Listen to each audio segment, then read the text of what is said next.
Salut à tous, content de vous retrouver ici. Bienvenue à toi si tu viens d'arriver sur cette chaîne qui est dédiée à la musculation sans dopage. Alors aujourd'hui, je vais vous parler de la partie haute des pectoraux, à savoir comment la développer. C'est une zone qui est souvent en retard par rapport au reste, plus difficile à recruter. C'est une zone qui est néanmoins intéressante parce qu'une fois bien développée, justement, elle va contribuer à avoir un devant d'épaule et un buste massif. Alors je vois souvent en salle des exercices qui sont pratiqués toujours de la même manière, avec les mêmes mouvements, et dans ces cas-là, on ne se soucie pas du muscle en lui-même, et c'est dommage parce qu'en tenant compte de l'anatomie du pectoral, on va pouvoir optimiser nos entraînements pour cibler vraiment une partie plutôt qu'une autre, et construire ainsi des séances qui travaillent toutes les parties du muscle. Alors je vais te donner quelques conseils et te montrer des mouvements pour vraiment cibler le haut des pecs. Allez, c'est parti!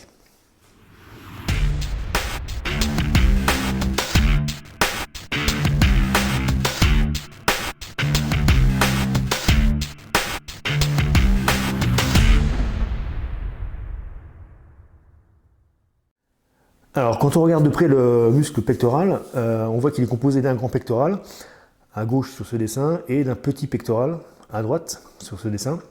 Alors on s'intéresse ici plus précisément au grand pectoral, et en regardant justement encore cette partie de plus près, on voit qu'elle est composée de deux faisceaux, dont le faisceau claviculaire qui va s'attacher pour une partie sur la clavicule. Et c'est ce faisceau que j'appelle le haut des pecs. Ce qui est intéressant à retenir ici, c'est l'orientation des fibres qui est légèrement inclinée vers le haut. C'est très important justement pour comprendre en fait comment on va recruter cette partie. Alors maintenant, je vais te montrer des mouvements qui vont vraiment cibler cette partie. Et je commence par le conseil primordial à bien retenir ici. C'est que pour avoir une contraction complète et pour stimuler au mieux le faisceau claviculaire, il faut que la trajectoire de votre mouvement soit orientée dans l'axe de la fibre, des fibres de ce faisceau. Voilà, donc de cette manière. Pourquoi? Parce qu'en fait, de cette manière, le faisceau va être étiré au maximum et va travailler de manière optimale. C'est toujours le même principe, et ça pour tous les exercices. Il faut que, pour qu'il soit le plus efficace possible, il faut que les fibres soient étirées, enfin, ou les muscles, de manière générale, soient étirés le plus possible. Alors, qu'est-ce que ça va donner sur les exercices de pec?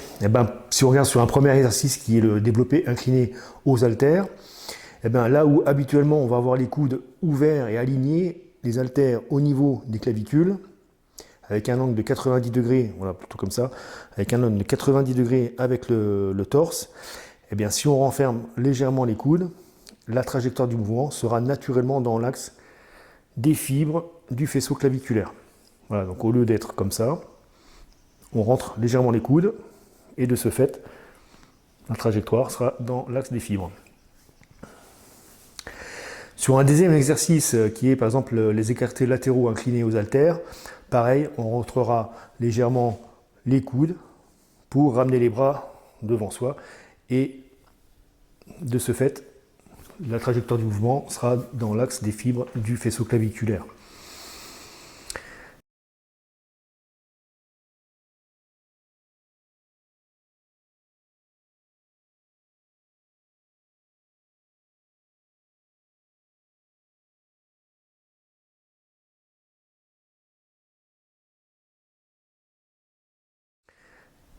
On va retrouver ces mêmes variantes sur un développé incliné barre. Je te montre ici. Donc au lieu d'avoir des haltères, on a des barres. C'est le même principe.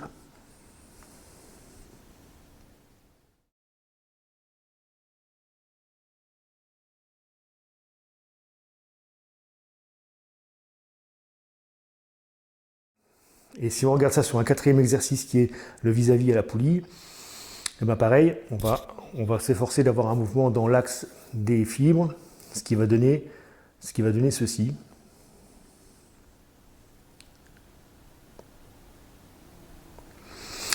Alors là, justement, je te montre, c'est qu'il ne faut pas tomber dans l'erreur sur cet exercice-là d'avoir un mouvement du bras qui va vers l'avant, uniquement vers l'avant. Auquel cas, ici, ce n'est pas le pectoral qui va être ciblé, mais plutôt le deltoïde antérieur, le devant de l'épaule. Donc il faut bien dessiner la trajectoire du faisceau claviculaire. Voilà un peu comment travailler le haut des pecs.